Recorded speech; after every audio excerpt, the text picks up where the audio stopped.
আজকে সকালবেলা রেডি হয়ে গেছি, স্নান টান করে যাব হচ্ছে ছর্দির বাড়ি। নেমন্তন্ন করতে যাব ভাইয়ের বিয়ের। আর ছর্দি মানে হচ্ছে আমার বোনপোর ছোট পিসি, ওদের বাড়ি যাব। তো চলো।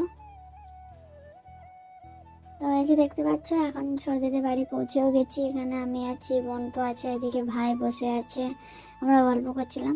তো চলো ছর্দিদের বাড়ির ছাদটা গিয়ে দেখি। তো এইদিকে দেখো, এখান থেকে এই পুকুরটা এত সুন্দর লাগছিল দেখতে ছাদ থেকে। ছর্দি এসে আমাদেরকে সব ঘুরে ঘুরে দেখাচ্ছিল ছাদ থেকে। তারপর বাড়ি চলে এসেছিলাম, আর বাড়ি এসে দেখছি দিদি এখানে পোলাও রান্না করবে, তাই এখানে সব রেডি করে রেখেছে দেখো। আর তারপর কিছুক্ষণ নাড়াচাড়া করতে করতে আমাকে বলে গেল যে তুই একটু খুন্তিটা নাড়বি। তো যাই হোক, কী বলবো আর, খুন্তিটা নাড়তে বলে গেছে, তো আমিও সেইভাবে ক্যামেরা করে নিলাম।